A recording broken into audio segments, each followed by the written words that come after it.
nawahubiria neno la Yesu Kristo kutoka kitabu cha Matendo ya Mitume, mlango ni wa 7.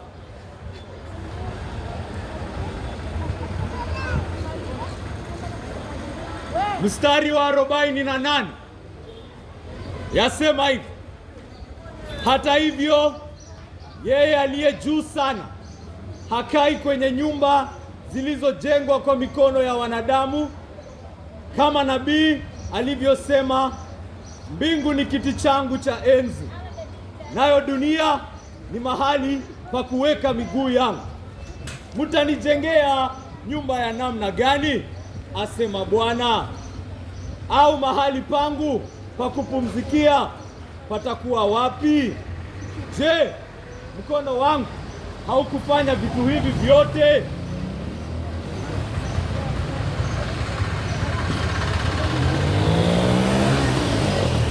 Maneno haya yamesemwa na Stefano, na baada ya maneno haya walichukua mawe wakampiga huyu Stefano kwa kusema haya maneno. Stefano anawaambia hawa watu, anawaambia dhahiri, unaweza kufanya kitu gani ili Mungu akuwe katika deni yako? Nani huyu anafanya chochote alafu anaambia Mungu, sasa uko na deni yangu, sasa nimefanya hii, wewe ndio ulikuwa ufanye hiyo, nimepeana mtu shilingi 100, sasa uko na deni yangu wewe Mungu. Nimekujengea nyumba, njoo uishi hapa. Mimi kama wewe ninakujengea Mungu nyumba, mimi kama binadamu. Anasema hivi vitu vyote ni vyake Mungu. Hiyo pesa iko mikononi mwako, hiyo pesa iko miguuni pako, iko mfukoni mwako, ni ya Mungu. Usifikiri utampea mtu alafu atuambie Mungu uko na deni yangu sasa. Usifikiri kuna nyumba ambayo unaweza jenga useme ati sasa tumejengea Mungu nyumba, Mungu akuja ishi hapa. Hiyo mawe ni yake, hiyo dunia yote ni yake, bahari ni yake, mawingu ni yake, kila kitu ni chake. Utamjengea nyumba aje? Hakuna kitu unaweza fanyia Mungu. Wewe bila yeye si kitu. Wewe bila yeye ni bure. Mali yako yote ni yake, kila kitu chako ni chake. Akitaka kukunyang'anya atakunyang'anya leo, na uko nayo kwa sababu ni yeye amekubali uwe nayo. Uko nayo kwa sababu amekusudia ukuwe nayo. Hakuna kitu unaweza fanya Mungu awe katika deni yako. Ndio Stefano anawaambia hawa watu.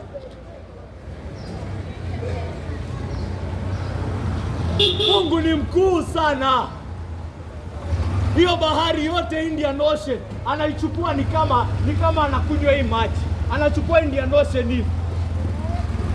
Hiyo milima yote, Everest yote kwake ni kama anafanya hivi. Mambo madogo sana kwake hayo. Tazama mbingu, tazama nyota, tazama galaxies, tazama jua, tazama mwezi, yote kazi ya mikono yake. Tazama vile mambo ni makuu sana, yote ni kazi ya mikono yake. Yote.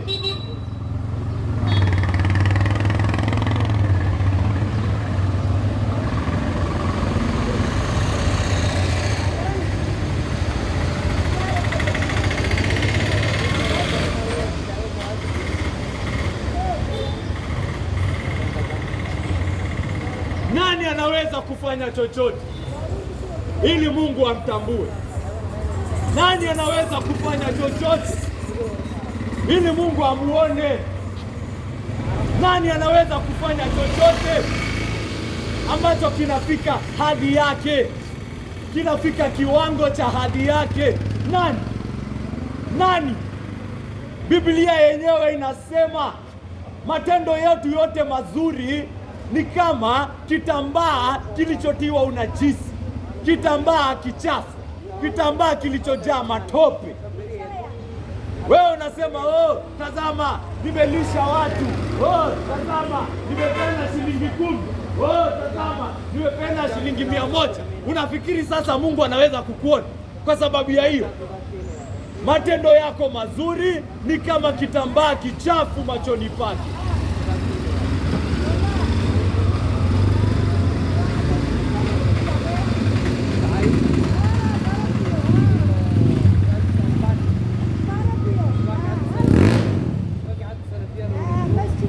Binadamu nakuambia, ndugu yangu nakuambia, makosa yetu, kosa langu na kosa lako wewe ni kupima utukufu wa Mungu na kiwango cha binadamu. Unapima ukuu wa Mungu na kiwango chako cha binadamu. Unasema oh, jamaa ametoa lori mzima, amelisha wale wasiojiweza Mombasa yote. Hakika huyo ni mtu mzuri sana. Hakika huyo anaweza kusimama mbele ya Bwana aseme, nilikuwa ninalisha watu lori mzima kila mara moja kwa mwaka, kila mara 2 kwa mwezi. Hakuna fikiri sasa, unapima Mungu na kiwango cha binadamu. Mungu atakufurahisha na lori. Hii lori ni yake hii. Mungu atakufurahisha na lori. Nafsi. Nafsi. Unafikiri kuna kitu unaweza fanya ifike standard ya Mungu? Ati oh, nimefanya matendo mazuri yanayofika kiwango cha Mungu. Oh, nilikuwa ninatoa lori 5 ya chakula, sasa nimefika kiwango cha Mungu. Ala, unapima Mungu na macho ya mwanadamu, unapima Mungu na mizani ya mwanadamu. Mungu ni mtukufu sana. Mungu yuko juu sana.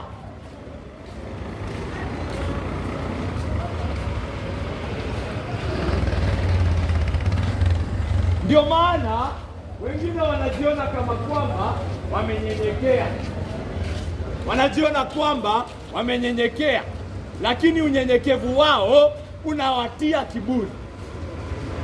Wanajiona kama mifano ya watu wengine. Watu wanafaa kuwa kama mimi. Kwa sababu gani? Anajipima na kiwango cha binadamu. Ndio maana anajiona mimi, angalia, mimi nenda ninasali mara 10 kwa siku, mimi ninafanya sala zangu zote, mimi ninafanya hivi, mimi ninatoa pesa kila siku. Mimi anajiona kama mfano kwa wengine. Unyenyekevu wake unamtia kiburi. Ala, hauoni? Anafikiri Mungu ni binadamu. Anajiona sasa yeye ni mwalimu, yeye ni rabi, yeye ni shehe. Unyenyekevu wake, mimi ninaweza funza binadamu jinsi ya kuwa wanyenyekevu. Unyenyekevu wake unanuka kiburi, unanuka majivuno.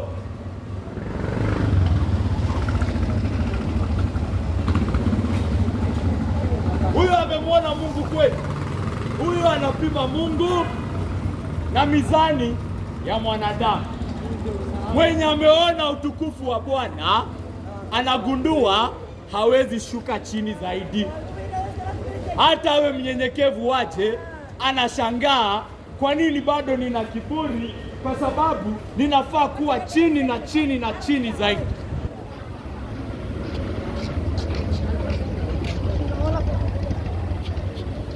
Biblia yote tunasoma hapa hadithi za watu waliosimama mbele ya Mungu.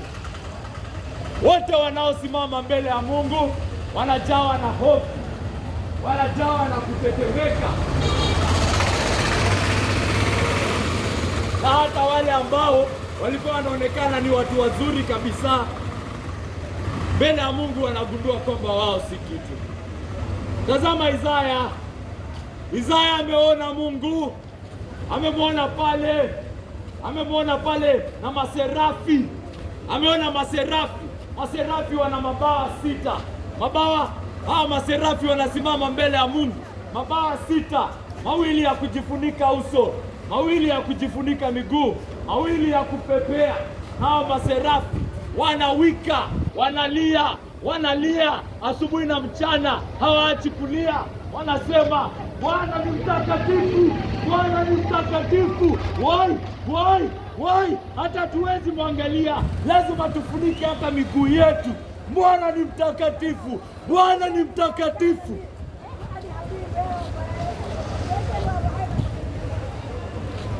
Isaya aliona haya. Isaya jamaa msafi sana huyu, mwenye hadhi katika jamii. Alipoona hiyo akasema, nimeangamia. Oi, mimi mchafu, mimi nimepotea. Hakusema mimi ninatoanga lori 5 ya chakula. Mimi sijui ninatoanga pesa kwa watu kwa barabara. Alisema mimi mchafu. Kiwango cha Bwana kiko juu sana,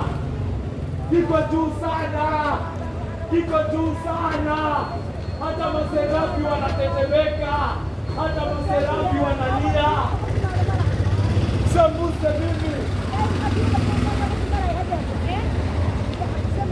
Sembuse mimi,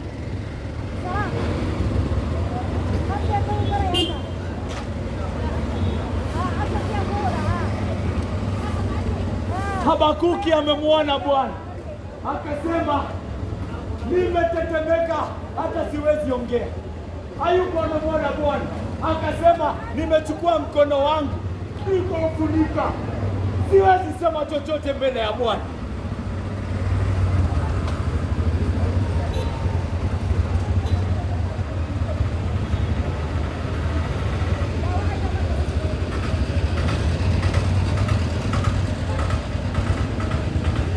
Mtawala wa kidunia, ukisimama mbele ya mtawala wa kidunia, mtawala mwenye nguvu, usimame mbele ya rais, mbele ya amiri jeshi fulani, lazima utakuwa na hofu kidogo, kwa sababu unagundua huyo ni nani.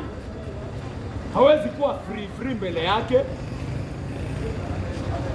Seuze Bwana wa majeshi mwenyewe.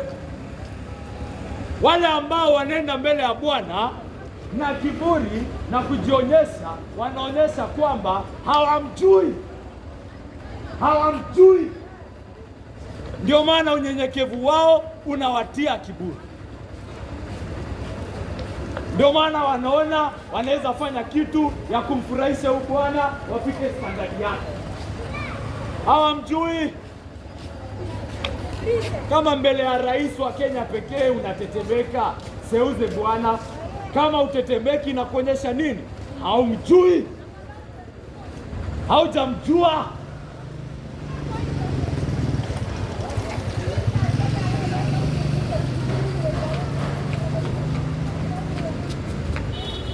Yule ambaye anamjua Bwana ana moyo wa unyenyekevu,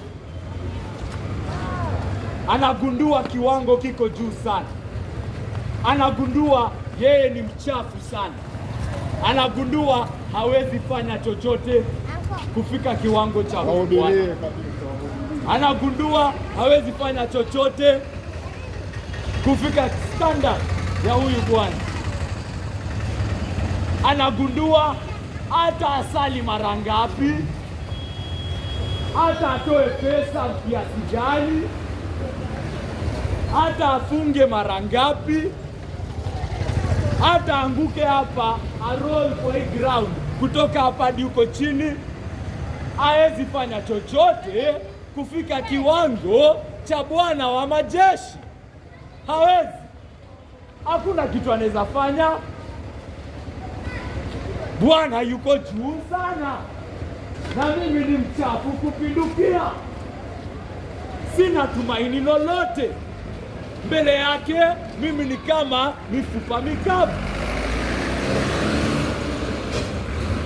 Na huyu Bwana asiponiokoa, asiponipa uzima, asiponihuisha, hakuna chochote ninaweza fanya. Je, hiyo ndo hali ya moyo wako leo?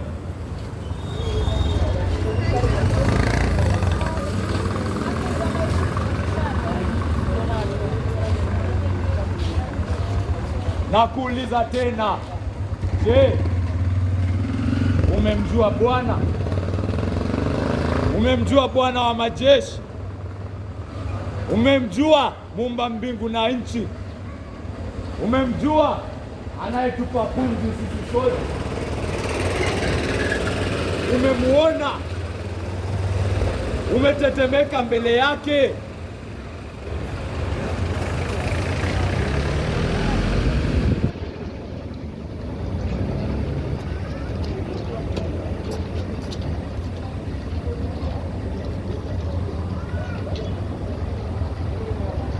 Na nakuambia leo, kama umemjua huyu Bwana, kama umetetemeka mbele yake, ndio inakuwa ni habari nzuri kusikia kuhusu unyenyekea kwa Bwana. Bwana Mungu Mwenyezi alinyenyekea, na ni kupitia kunyenyekea kwa Bwana ndio sisi wenye dhambi tunapata kuinuliwa. Ni kupitia kunyenyekea kwa Mungu Baba Mwenyezi ndio sisi tulio chini wachafu tunapata kuinuliwa. Waniuliza vipi? Waniuliza wasema nini? Ninakwambia huyu Yesu Kristo ambaye yuko sawa na Mungu, ambaye katika asili yake mwenyewe ni Mungu. Yesu Kristo ni Mungu. Yesu Kristo ni Mungu. Yesu Kristo ni Mungu. Yesu Kristo ni Mungu. Nasema tena, Yesu Kristo ni Mungu. Jesus Christ is God. Jesus Christ is God. Jesus Christ is God. Hiyo ndio Injili. Mungu alinyenyekea. Mungu alichukua mwili. Mungu alikubali kusulubiwa.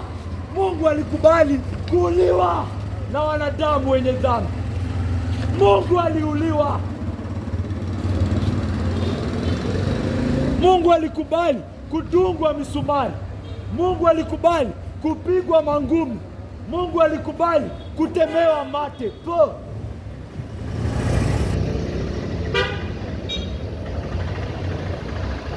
Alikubali kukejeliwa.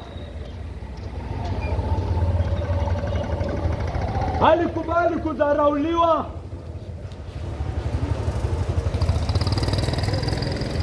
Kwa sababu gani? Kwa sababu hiyo ndio wewe unafaa. Hiyo ndio wewe unafaa. Hiyo ndio wewe unafaa. Unafaa kutusiwa. Unafaa kutemewa mate. Unafaa kupigwa mangumi na mateke. Unafaa kudharauliwa. Hiyo ndio kitu unafaa. Usifikiri kutumia lori moja ya chakula inakutolea hiyo makosa yako. Wewe ni mchafu, unafaa kutemewa mate.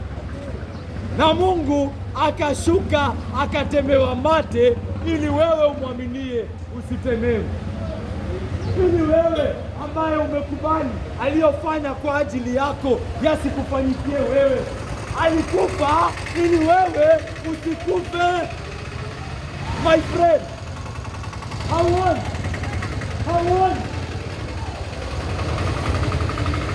Nakwambia bila huyu Yesu Kristo hakuna kusimama mbele ya Bwana. Nakwambia tena, kama Mungu amenyenyekea, kama Mungu amesulubiwa, kama Mungu amekufa, hakuna njia yoyote ingine. Lazima umwamini Yesu Kristo. Lazima umwamini Yesu Kristo. Nasema tena, lazima umwamini Yesu Kristo. Lazima ushikilie hiyo msalaba na moyo wako wote. Lazima ushikilie hiyo msalaba. Hakuna njia ingine. Ni msalaba wa Yesu. Hakuna njia ingine. Usipotee. Usidanganyike. Roho yako wenyewe unajua. Ni Yesu pekee. Ni Yesu pekee.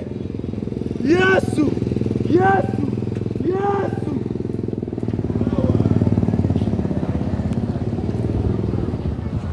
Ni Yesu pekee.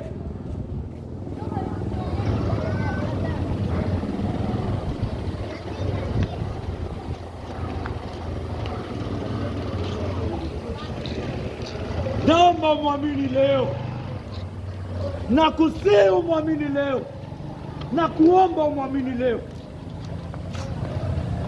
na kuomba umwamini leo, na kulilia. Nitafanya chochote nijaribu kukuonyesha ni Yesu, hakuna njia ingine.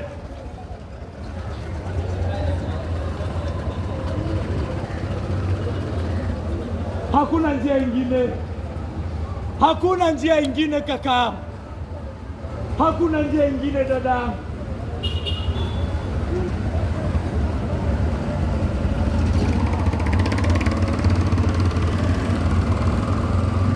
Naomba muamini Yesu leo. Kwa jina lake naomba nikiapa.